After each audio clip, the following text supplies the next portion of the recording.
The last rays of sunlight cast long shadows over Prairie Rose Cemetery as Rachel Morgan knelt in the dry Texas soil, her tears falling onto the small wooden cross bearing the name, Elijah Morgan, 1873-1874. Her trembling fingers traced the freshly carved letters as dust swirled around her black mourning dress, the harsh summer wind of 1874 offering no comfort to her broken heart. Rachel had lost track of how long she'd been there, days blurring together since they'd put her baby boy in the ground. One day, 1 week, one lifetime of grief, it all felt the same in the hollow emptiness that had become her existence. The fever had taken him so quickly. One moment he was giggling in her arms, his chubby hands reaching for her face, and the next he was burning with fever, his tiny body fighting a battle it couldn't win. "I'm sorry," she whispered, her voice cracking. "I'm so sorry I couldn't save you." She didn't hear the approaching hoofbeats over her sobs, didn't notice the tall figure dismounting from a dust-covered palomino until his shadow fell across the grave. "Madam, you all right?" Rachel stiffened but didn't turn around. "Please leave me be. Been watching you from the ridge for 3 evenings now. Don't mean to intrude, but it'll be dark soon. Not safe for a lady to be out here alone." Only then did Rachel look up, wiping her tears with dirt-stained hands. The man standing before her wore trail-worn clothes, a faded blue bandana around his neck, and a wide-brimmed hat that shadowed his face. A cowboy, by the looks of him, with a gentle expression that seemed at odds with his weathered appearance. "I don't care much about safe anymore," Rachel said, turning back to the grave. The stranger shifted his weight, boots crunching in the dry grass. "Lost my little sister when I was 14. Watch my ma do what you're doing now. Nearly killed her too." Rachel's shoulders tensed. "My son, my baby boy. He was only 8 months old." The man removed his hat, revealing sun-bleached brown hair and eyes the color of a summer sky. "Name's Blake Hollister, madam. I work at the Diamond Bar Ranch, just over the rise." He gestured vaguely westward. "Can I see you home safely? Storm's brewing." Rachel hadn't noticed the dark clouds gathering on the horizon, hadn't cared about anything beyond the small plot of earth that held her world. "I have nowhere to go," she admitted softly. "My husband took everything after." She couldn't finish the sentence. Blake Hollister studied her for a long moment. "There's a widow woman in town, Mrs. Abernathy. Takes in folks who need a place. I could take you there. Why would you help me?" Rachel asked, suspicion creeping into her grief. "Because someone helped my ma when she needed it," he said simply, extending a calloused hand. "And no one should be alone with this kind of pain." Rachel looked at his outstretched hand, then back at her baby's grave. The first fat drops of rain began to fall, spattering the dry earth. "I can't leave him," she whispered. Blake nodded, understanding in his eyes. "He's not here, madam. What made him your boy isn't in this ground." Thunder rumbled in the distance. Rachel touched the small cross one more time, her fingers lingering on the rough wood. "I'll come back tomorrow," she promised, speaking to Elijah rather than the cowboy. Then, with a deep breath that felt like tearing something inside her, she accepted Blake's hand and rose to her feet. As he helped her onto his horse, the heavens opened, rain pouring down in sheets that mingled with her tears. Rachel didn't look back as they rode away from the cemetery. She couldn't bear to. But somehow, with a stranger's kindness guiding her through the storm, she took the first step away from the grave that had become her only purpose. The ride to town was silent, save for the pounding rain and occasional rumble of thunder. Rachel sat stiffly in front of Blake, his arms reaching around her to hold the reins. She hadn't been this close to another human being since they'd taken Elijah from her arms, and the warmth of another person felt foreign, almost intrusive. Prairie Rose was a small settlement, barely more than a main street with a general store, saloon, and scatter of houses extending outward like fingers from a palm. Most buildings were dark as they rode in, but a few lanterns glowed behind rain-streaked windows. Blake guided his horse to a modest white house at the edge of town. Unlike many of the other structures, this one had a well-tended garden and fresh paint, though the porch sagged slightly in one corner. "Mrs. Abernathy keeps a clean house," Blake said as he helped Rachel dismount. "She's a good Christian woman. Lost her husband in the war." Rachel nodded numbly, letting herself be led up the porch steps. She felt hollow, as if something vital had been scooped out of her, leaving just enough to maintain the appearance of a living woman. Blake knocked firmly on the door.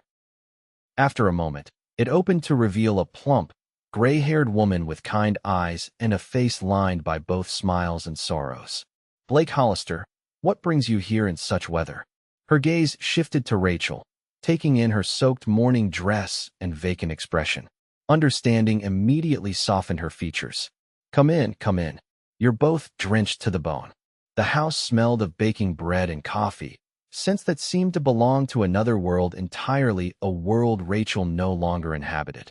This is Mrs. Morgan, Blake explained as they stepped inside. She's in need of lodging, Mrs. Abernathy. The older woman nodded, already bustling about, gathering towels. Of course. I've a room ready. Always do. She handed Rachel a towel. You poor dear. Let's get you dried off and into something warm. Rachel took the towel automatically, but made no move to use it. Water dripped from her hair and clothes onto the polished wooden floor. I can't pay, she said flatly. Mrs. Abernathy waved away her concern. The Lord provides, and so do I. We'll discuss arrangements tomorrow. For now, you need rest. Blake cleared his throat. I found her at the cemetery. She's lost her child. Mrs. Abernathy's eyes filled with compassion. I see. She moved closer to Rachel, not touching her, but standing near enough that Rachel could feel her warmth. My first went to Jesus before he drew breath in this world. I know something of that road, child. For the first time since Blake had found her, Rachel felt a tiny crack in the wall of her isolation. Here was someone who might truly understand. I'll be going then, Blake said, returning his hat to his head. Mrs. Morgan, I'll check on you tomorrow, if that's all right. Rachel looked at him, really seeing him for the first time. He was younger than she'd initially thought, perhaps 25 or 26, with a face that seemed both hardened by sun and work yet untouched by cynicism.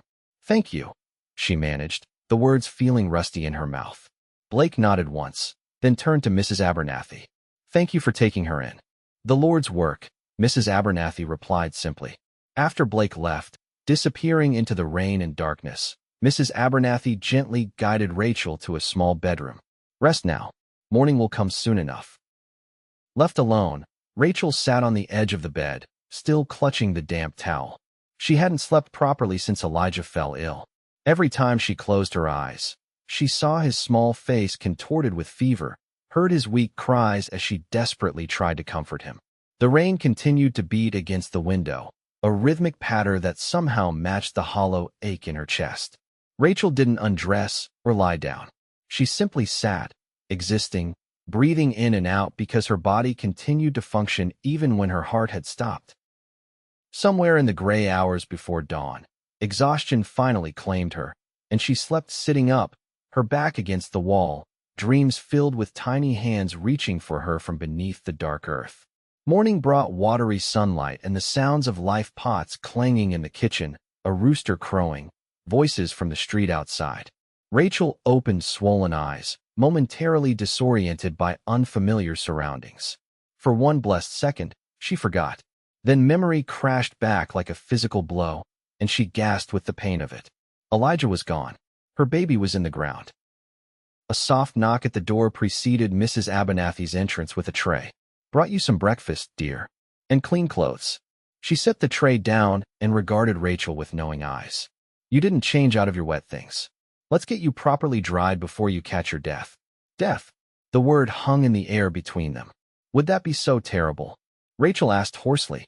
Mrs. Abernathy sat beside her on the bed. Yes, she said firmly. It would. Your boy wouldn't want that for his mama. He was too young to want anything, Rachel countered bitterly. He barely had time to know me before God took him away. He knew you, Mrs. Abernathy said. Babies know their mothers from the first moment. He knew your voice, your smell, your touch. He knew love because of you. Rachel's eyes filled with fresh tears. What use was my love? It couldn't save him. Love isn't about saving, dear. It's about giving. And you gave that boy more love in his short life than some people know in decades. Mrs. Abernathy stood and went to the small wardrobe in the corner.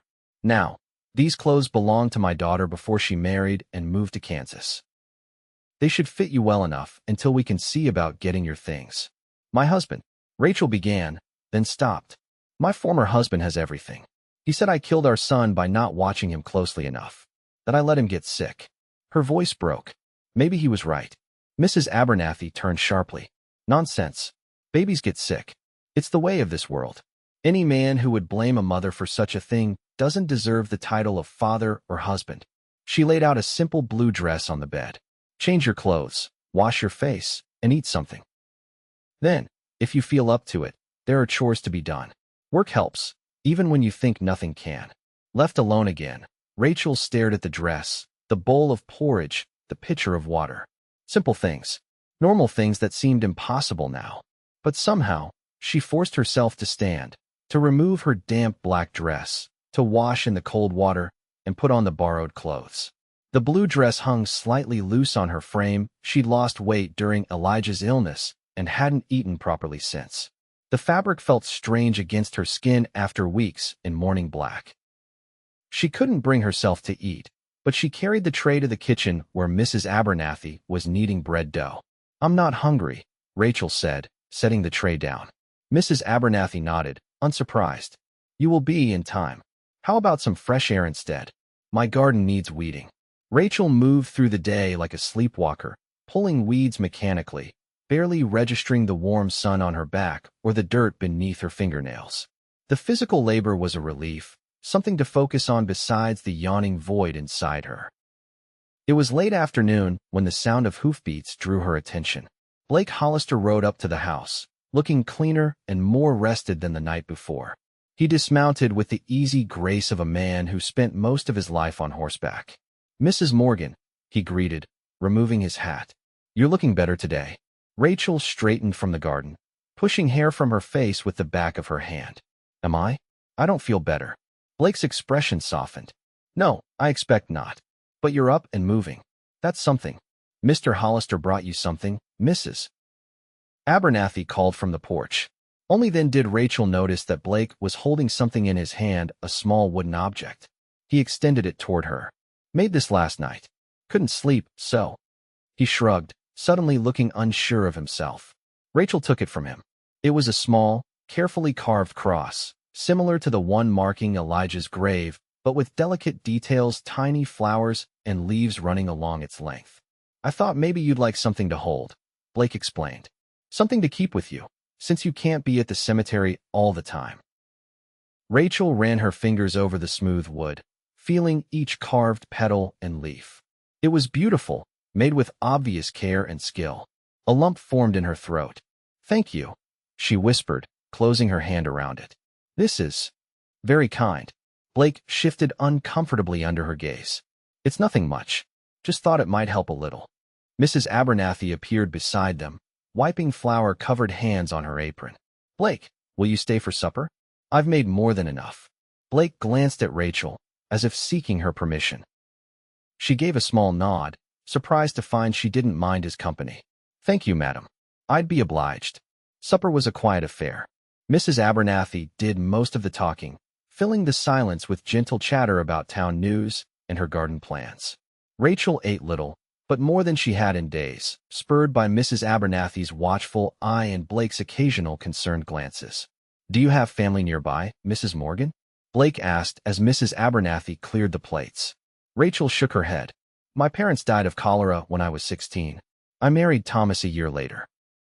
We came west from Missouri when he heard about land opportunities. She twisted her wedding ring, a habit she hadn't been able to break. He's gone back east now, to his family in Boston. Said Texas held nothing but misery for him after your loss. Blake finished when she couldn't. He blamed me, Rachel said flatly. Said if I'd been a better mother, Elijah would have lived. He couldn't bear to look at me anymore. Blake's expression darkened. That ain't right. Some men can't face their own grief, so they turn it to anger instead. Were you married before, Mr. Hollister? Rachel asked, suddenly curious about this man who had shown such unexpected kindness. Blake shook his head. No, madam. Never found the right woman, I suppose. Or maybe I've been moving too much to settle down. Blake's one of the best wranglers this side of the Brazos, Mrs. Abernathy commented as she returned. Diamond Bar's lucky to have him. Blake looked embarrassed. I'm just passing through like always. Been with Diamond Bar going on 2 years now, which is longer than I usually stay anywhere. Why is that? Rachel asked.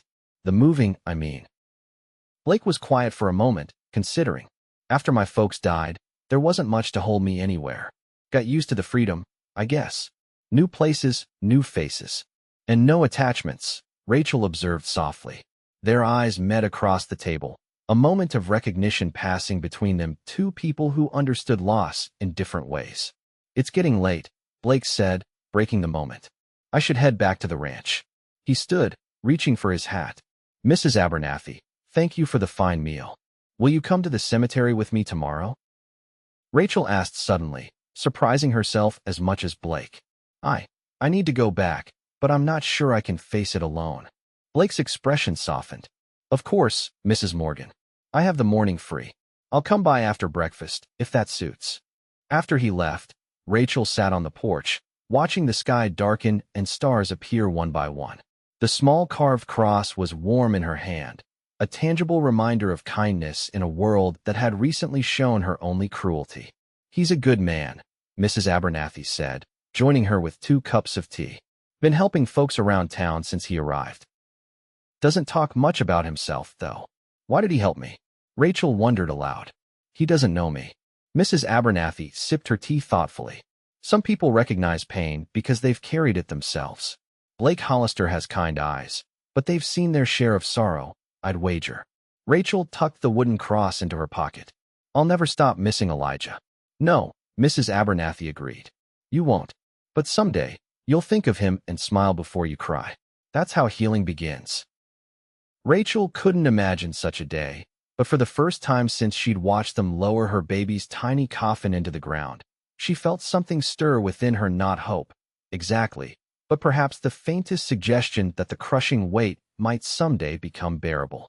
Blake arrived the next morning as promised, riding a different horse, a sturdy brown gelding rather than the palomino from before. Thought you might be more comfortable on old Rusty here, he explained as he helped Rachel mount. He's gentle as they come. The ride to the cemetery was quiet, but not uncomfortably so. Rachel sat sideways in front of Blake, his arms steady around her waist to keep her balanced. The morning was clear and cool, prairie wildflowers nodding in the breeze. Rachel's anxiety grew as they approached the cemetery. She hadn't been back since Blake had found her there 2 days earlier. What if the cross had fallen? What if animals had disturbed the earth? What if it's all right? Blake said softly, as if reading her thoughts. I rode by yesterday. Everything's as it should be. Rachel's throat tightened with unexpected gratitude. Thank you. The small cemetery appeared on the horizon, a cluster of wooden crosses and stone markers on a gentle rise. Blake guided Rusty toward it, slowing as they reached the weathered wooden gate. Would you like me to wait here? He asked as he helped her down. Rachel hesitated. No, please come with me. Blake tied Rusty to the fence and followed Rachel through the gate. She moved unerringly to the small grave in the corner, where wildflowers had already begun to spring up around the freshly turned earth. Elijah's cross stood firm, the name clear in the morning light. Rachel knelt beside it, touching the wood gently. Hello, my sweet boy, she whispered. Mama's back. Blake stood a respectful distance away, hat in hand, giving her privacy while remaining close enough for support. Rachel was grateful for his quiet presence as she spoke softly to her son, telling him about Mrs. Abernathy's kindness and the blue dress she was wearing. After a while, she felt the knot in her chest loosen slightly. She reached into her pocket and withdrew the carved cross Blake had made. Look what Mr. Hollister made for me, she said to the grave. Isn't it beautiful? Now I can keep a part of you with me always. Blake shifted behind her, and she realized he could hear her. She turned to look at him. Would you like to meet my son? She asked softly. Blake approached slowly, kneeling beside her at the grave. I'd be honored, madam. This is Elijah Thomas Morgan, Rachel said, her voice steady despite the tears gathering in her eyes. He had his father's dark hair, but my blue eyes. He was just learning to crawl when. She swallowed hard. He loved to laugh. Had the sweetest giggle you ever heard. Blake nodded solemnly. Sounds like a fine boy, Mrs. Morgan. Rachel, she corrected. Please call me Rachel. Rachel, Blake repeated quietly. They sat in silence for a few minutes, the prairie wind rustling the tall grass around them. My sister's name was Anna, Blake said suddenly. She was 6 when the fever took her. Had red hair like my ma and freckles all over. Used to follow me everywhere. He smiled faintly at the memory. I was so annoyed by it then. Would give anything now to have her trailing after me again. Rachel looked at him, seeing the old pain etched in the lines around his eyes. How long ago? 17 years now. I was 14, like I told you. Ma went the same way as you spent days at the grave. Pa couldn't handle it, started drinking. Within a year, they were both gone too, Ma from grief, Pa from a bar fight. Blake's voice was matter of fact, but Rachel could hear the buried hurt. Left me on my own at 15. I'm sorry, Rachel said, reaching out impulsively to touch his arm. It was the first time she had voluntarily touched another person since Elijah died. Blake looked surprised, but didn't pull away. It was a long time ago. But you still carry it, Rachel observed. Blake nodded. Some burdens get lighter with time, but they never fully leave you. They sat together a while longer, sharing the companionable silence of those who understand each other's pain. Finally, Blake stood and offered Rachel his hand. We should head back before the heat gets too bad, he said. Rachel allowed him to help her up, but she lingered, reluctant to leave. You can come back tomorrow, Blake assured her. And the day after. He'll still be here. But I won't always be here, Rachel said softly. Someday I'll have to leave Prairie Rose. I have no home, no money. Don't trouble yourself about that today, Blake said. One day at a time is all any of us can manage. As they rode back to town, Rachel leaned against Blake's solid presence, drawing comfort from his strength. For the first time since losing Elijah, she felt a flicker of something besides despair, not happiness, not even close, but perhaps a kind of peace. Will you come again tomorrow? She asked as he helped her down at Mrs. Abernathy's house. Blake nodded. I have work at the ranch, but I could come by in the evening, if you'd like. I would, Rachel said, surprised to find she meant it. Over the next few weeks, a pattern emerged.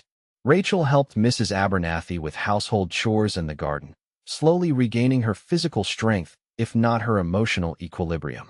Blake visited most evenings and accompanied her to the cemetery every Sunday after church.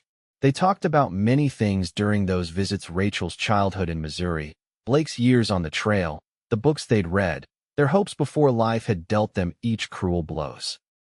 Rachel found herself looking forward to his visits, the sound of his horse approaching becoming a bright spot in days that were otherwise gray with grief. One evening in late July, they sat on Mrs. Abernathy's porch watching fireflies rise from the tall grass. I got word from the ranch today, Blake said. They're sending a crew north with a herd to Kansas. Asked me to go along. Rachel felt a cold knot form in her stomach. When would you leave? Week after next. Blake looked at her sideways. It's good money. 3 months' work, then back before winter sets in. Rachel nodded, trying to hide her dismay. She had come to rely on Blake's steady presence, his quiet understanding. The thought of facing her grief without him was more frightening than she wanted to admit. That's good, she said, forcing brightness into her voice. You should go. Blake studied her face. Rachel, no. Truly, she interrupted. It's a good opportunity. Don't worry about me. I'm doing better now, thanks to you and Mrs. Abernathy. Blake seemed about to say more when Mrs. Abernathy called from inside. Rachel, could you help me with something, dear? Rachel stood quickly, grateful for the interruption. Excuse me. Inside, Mrs. Abernathy was mending a tear in a tablecloth. She looked up as Rachel entered. You two seem to be having a serious conversation. Mr. Hollister is leaving, Rachel said, trying to keep her voice neutral. Going north with a cattle drive. Mrs. Abernathy's needle paused mid-stitch. I see. And how do you feel about that? Rachel busied herself folding linens that didn't need folding. It doesn't matter how I feel. He has his own life. Rachel, Mrs. Abernathy said gently. It's all right to care for someone again. Rachel's hand stilled. I can't. It's too soon. Elijah's only been gone 3 months. Grief doesn't have a timetable, child. And loving someone new doesn't dishonor what you've lost. Rachel shook her head. Even if that were true, Blake doesn't think of me that way. He's just being kind because he knows what it's like to lose someone. Mrs. Abernathy gave her a knowing look. Is that why he comes by every day? Why he carved that cross for you? Why he looks at you when he thinks no one's watching? Heat rose to Rachel's cheeks. You're imagining things. I'm old, dear, not blind. Mrs. Abernathy resumed her mending. That man cares for you. Question is, What are you going to do about it? Rachel had no answer. The possibility that Blake might have feelings for her beyond friendship was both thrilling and terrifying. Her heart still felt raw, torn between loyalty to Elijah's memory and the undeniable comfort she found in Blake's company. When she returned to the porch, Blake was standing at the railing, looking out at the darkening landscape. "Everything all right?" he asked. "Yes," Rachel said, joining him at the railing. "Mrs. Abernathy needed help with some mending." Blake nodded, then turned to face her. "I've been thinking, Rachel. When I get back from this drive, I might look for a place of my own. Been saving up these past years. Maybe find a small spread, settle down." Rachel's pulse quickened. "You? Settle down? I thought you liked moving around." "A man gets tired of having no roots," Blake said quietly. "Watching you these past weeks, seeing how you love your son even after he's gone. It's made me think about what matters." Rachel couldn't look at him, afraid of what he might see in her eyes. "Blake, you don't have to say anything," he interrupted. "I know it's too soon. I know your heart is still with Elijah and the life you had. I just wanted you to know that. Well, that I'll be back, and that there might be a place for you, if you wanted it. Someday." Rachel's eyes filled with tears. Not the bitter, burning tears of grief she'd become accustomed to, but something softer, more complicated. "I don't know what to say," she admitted. Blake gently turned her face toward his. "Don't say anything now. Just know that when I come back, I'll be asking you proper. If you're ready then." Before Rachel could respond, he leaned forward and placed a gentle kiss on her forehead, then stepped back, settling his hat on his head. "Good night, Rachel. I'll see you tomorrow." She watched him walk to his horse, mount up, and ride away into the gathering darkness, her mind whirling with confusion and a strange, guilty hope. That night, for the first time since Elijah died, Rachel dreamed not of her baby's fevered cries, but of a small house on the prairie, wildflowers in bloom, and a man with kind eyes waiting for her on the porch. The day of Blake's departure came too quickly. Rachel stood with Mrs. Abernathy outside the general store, watching as the Diamond Bar hands gathered for the cattle drive. The street was alive with activity, cowboys checking saddles, the ranch foreman giving last-minute instructions, horses stamping impatiently. Blake found her in the crowd, making his way over with his hat in his hands. He looked different somehow, still the same Blake, but more purposeful, more focused. "I wanted to say goodbye properly," he said. Rachel nodded, fighting the lump in her throat. "Be careful out there." "Always am." Blake glanced at Mrs. Abernathy, who tactfully moved away to give them privacy. "I meant what I said the other night, Rachel. I'll be back before the first snow. And when I return, Blake," Rachel interrupted, her voice low and urgent. "I need to tell you something before you go." His expression turned serious. "What is it?" Rachel took a deep breath. "I'm afraid," she confessed. "Afraid of feeling anything again. After Elijah, I wanted to die too. Part of me still does. But when I'm with you..." She struggled to find the words. "It's like I can breathe again, just a little. And that terrifies me." Blake's eyes softened. "Rachel, no. Please let me finish. I don't know what will happen when you come back. I don't know if I'll ever be whole again. But I want you to know that you've given me something I thought was gone forever: hope. And no matter what happens between us, I'll always be grateful for that." Blake reached out slowly, giving her time to pull away, and took her hand in his. "I'm not asking for promises, Rachel. Just a chance, when the time is right." Rachel nodded, tears spilling down her cheeks. "I'll be here." Blake squeezed her hand, then released it as the foreman called his name. "I have to go." "I know." Rachel wiped her tears. "Godspeed, Blake Hollister." He smiled then, the first full smile she'd seen from him, transforming his face and making her heart skip. 3 months, he said. "Wait for me." As she watched him ride away with the other men, dust rising from dozens of hooves, Rachel pressed her hand to her chest where the wooden cross hung on a leather cord beneath her dress. For the first time since she'd lost Elijah, she allowed herself to imagine a future uncertain and fragile, but a future nonetheless. Mrs. Abernathy rejoined her, patting her arm gently. "He'll be back, dear." "I know," Rachel said, and was surprised to find she believed it. The days after Blake's departure stretched endlessly. Rachel continued helping Mrs. Abernathy, who insisted on paying her a small wage for her work. She visited Elijah's grave every Sunday, telling him about her week, the changing seasons, and yes, about Blake. I think you would have liked him, she told the small grave one crisp September morning. He's kind and steady. Reminds me a little of your grandfather, from what I remember of him. The guilt she'd initially felt when thinking of Blake had gradually eased. She would never stop loving Elijah or missing the life they might have had, but her heart, it seemed, had room for new feelings alongside the old pain. As summer gave way to fall, Rachel began making plans. With her small savings from working for Mrs. Abernathy, she purchased fabric to make a new dress, her first that wasn't borrowed since arriving in Prairie Rose. She found herself taking more care with her appearance, pinning her hair up neatly each morning, mending the worn spots in her clothing.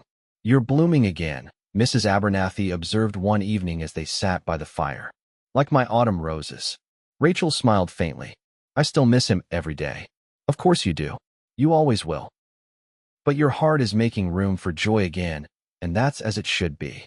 October brought cooler weather and news of the cattle drive. Mr. Peterson at the general store received a telegram saying the Diamond Bar herd had reached Kansas safely and the men would be starting back soon. "Another 3 weeks, give or take," he told Rachel when she inquired. "Depends on the weather and how fast they travel without the cattle slowing them down."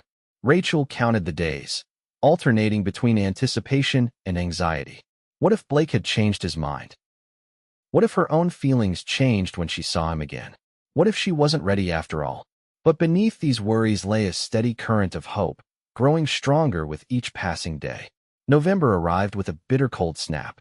Rachel worried about Blake and the others traveling in such conditions. She took to watching the northern trail from Mrs. Abernathy's front window, straining to see riders in the distance. It was during the first snowfall of the season that they finally came. Rachel was helping Mrs. Abernathy prepare supper when they heard shouts from the street. Looking out, they saw a group of riders entering town, men bundled against the cold, their horses steaming in the frigid air. Rachel's heart leapt. "They're back." She grabbed her shawl and hurried outside, not bothering with a coat. Snow swirled around her as she scanned the group of returning cowboys, looking for Blake's familiar figure. There at the back of the group was a rider on a palomino. As if sensing her gaze, he looked up, and even from a distance, Rachel could see his face break into a smile. Blake urged his horse forward, breaking away from the others. He dismounted a few feet from her, his movements stiff from the long journey. For a moment, they simply looked at each other, snow gathering on their shoulders and hair. "You're late," Rachel said finally, her voice catching. "You said before the first snow." Blake grinned, gesturing at the flakes falling around them. "I'd say I made it just in time." And then he was moving toward her, and she toward him, and somehow she was in his arms, her face pressed against his cold jacket, his arms strung around her. "I missed you," he said into her hair. "Thought about you every day." Rachel looked up at him, snowflakes melting on her eyelashes. "I was afraid you wouldn't come back. I told you I would." Blake brushed a strand of hair from her face. "I keep my promises, Rachel Morgan." Around them, townspeople were greeting the returning cowboys, creating a bubble of noise and activity, but Rachel barely noticed. In that moment, there was only Blake, his blue eyes fixed on hers, snowflakes clinging to his beard and hat. "I have something to tell you," he said, his expression growing serious. "I bought land while I was gone. A small place about 5 miles east of here. Good water, decent grazing. It needs work, but..." "You really meant it," Rachel interrupted, surprised. "About settling down." Blake nodded. "I did. I do." He took a deep breath. "Rachel, I know it's soon. I know your heart is still healing. But I've never felt for anyone what I feel for you. I'd be honored if you'd consider sharing that land with me, building something new together." Rachel's eyes filled with tears that had nothing to do with the cold. "Blake, you don't have to answer now," he said quickly. "Take all the time you need. I'll be working on the place, getting it ready. For whenever you're ready, if you ever are." Rachel touched his face gently, feeling the cold roughness of his beard against her palm. "Ask me," she said softly. "Ask me properly, like you said you would." Blake's eyes widened slightly, then softened with understanding. He took her hand in his, and, right there in the snowy street, with half the town looking on, went down on one knee. "Rachel Morgan, would you do me the great honor of becoming my wife? I can't promise to take away your pain, but I swear I'll stand by you through it." I'll help you carry it. And maybe, someday, we might find joy together. Rachel looked down at this man who had found her at her lowest point and shown her nothing but kindness and respect, who understood that her love for Elijah would always be part of her, who offered not to replace what she'd lost, but to help her build something new alongside it. Yes, she said, her voice clear despite the tears. Yes, Blake Hollister, I will marry you. Blake's face transformed with joy. He stood and pulled her into his arms, lifting her off her feet in an uncharacteristic display of emotion. Around them, people began to clap and cheer, Mrs. Abernathy loudest of all from her position on the porch. I love you, Rachel, Blake whispered against her ear. Have since I found you in that cemetery, though I didn't know it then. Rachel felt something shift inside her, like ice breaking up in spring. I think I might love you too, she admitted. I'm not sure I remember how it feels, but if this is it, this warmth, this hope, then yes, I love you, Blake Hollister. He set her down gently, then kissed her, a tender meeting of lips that promised more to come. When they parted, snow was falling more heavily, coating the town in a blanket of white. Come meet my land, Blake said, his eyes bright with plans and promises. Our land now, if you want it to be. Rachel nodded, suddenly eager to see this place that represented their future. Let me get my coat. As they rode east later that day, the snow tapering off to reveal a landscape transformed by white, Rachel felt Elijah's presence with her not as a weight of grief, but as a gentle blessing. Her son would always be part of her, his brief life a gift she would cherish forever. But now, incredibly, she had been given another gift, the chance to love again. Blake's land turned out to be a beautiful stretch of rolling prairie with a small creek running through it and a stand of cottonwoods providing shelter from the wind. The cabin was little more than a shack, badly in need of repair, but Rachel could see the potential in it. It's not much yet, Blake said as they stood looking at it, his arm around her shoulders. But by spring, I'll have it proper for you. Rachel leaned into him, drawing warmth from his solid presence. It's perfect, Blake. It feels like home. He kissed the top of her head. That's what I thought when I first saw it. Like coming home after all these years of wandering. They were married 2 weeks later in Prairie Rose's small church, with Mrs. Abernathy standing up for Rachel and Mr. Peterson for Blake. Rachel wore her new blue dress with Elijah's wooden cross visible at her throat, a symbol of the past she carried with her into this new beginning. The winter was hard, as winters in Texas often were, but they faced it together. Blake worked tirelessly on the cabin, adding a proper floor, a second room, a stone fireplace. Rachel made curtains from flour sacks, planted seeds in boxes to prepare for spring, and learned to cook the way Blake liked, heavy on the coffee, light on the beans. They visited Elijah's grave together on Christmas Day, placing a small wreath of evergreen boughs on the cross. Rachel wept, but Blake held her through it, his strength a comfort rather than a reproach. He'll always be your son, Blake said as they rode home. And in a way, he brought us together. I'd like to think he'd be happy about that. Rachel touched the wooden cross at her throat. I think he would be. As winter gave way to spring, new life stirred on their small ranch. The garden Rachel had carefully planned began to sprout. Cattle Blake had purchased with his savings grazed on the fresh grass, and wildflowers bloomed across the prairie. And Rachel discovered, with equal parts fear and wonder, that she was carrying a child. She told Blake on a warm April evening as they sat on the porch of their now cozy cabin, watching the sunset paint the sky in shades of gold and pink. Blake, she said, her voice trembling slightly, I'm going to have a baby. Our baby. Blake went completely still, his coffee cup halfway to his lips. Are you certain? Rachel nodded. Mrs. Abernathy confirmed it yesterday. I'm about 3 months along. She twisted her hands nervously in her lap. Are you happy? Blake set down his cup and turned to her, his eyes bright with unshed tears. Happy doesn't begin to cover it, Rachel. He placed a gentle hand on her still flat stomach. But how are you feeling? I know this must bring back memories. Rachel covered his hand with hers. I'm terrified, she admitted. What if something happens again? What if I can't protect this child either? Blake pulled her into his arms. We can't know what the future holds, Rachel. But whatever comes, we'll face it together. And this baby will be loved, just as Elijah was loved. As her pregnancy progressed, Rachel's fears mingled with a growing excitement. Blake treated her like precious glass, insisting she rest often and bringing Mrs. Abernathy out to the ranch whenever Rachel felt unwell. In September, nearly a year after Blake had returned from the cattle drive, Rachel gave birth to a daughter. The labor was long and difficult, bringing back painful memories of Elijah's birth, but when the midwife placed the squalling infant in her arms, Rachel felt a surge of love so powerful it took her breath away. "She's perfect," Blake whispered, perched on the edge of the bed, his face awestruck as he gazed at his daughter. "Just like her mama." They named her Anna Elizabeth Hollister, after Blake's sister and Rachel's mother. She had Blake's blue eyes and a dusting of dark hair that promised to be like Rachel's. As Rachel nursed her daughter in the quiet of their bedroom, Blake sat beside her, one arm around her shoulders, the other hand gently stroking Anna's tiny head. "Thank you," he said, his voice rough with emotion. Rachel looked up at him. "For what?" "For this. For our family. For trusting me enough to start again." Rachel leaned against him, their daughter cradled between them. "Thank you for finding me that day at the cemetery. For showing me that life goes on, even when you think it can't possibly." Blake kissed her temple. "Love heals, Rachel. Not all at once, and never completely. But bit by bit, day by day." Rachel looked down at their daughter, then touched the wooden cross that still hung around her neck. "Elijah will always be my first baby," she said softly. "But he's not my only child anymore.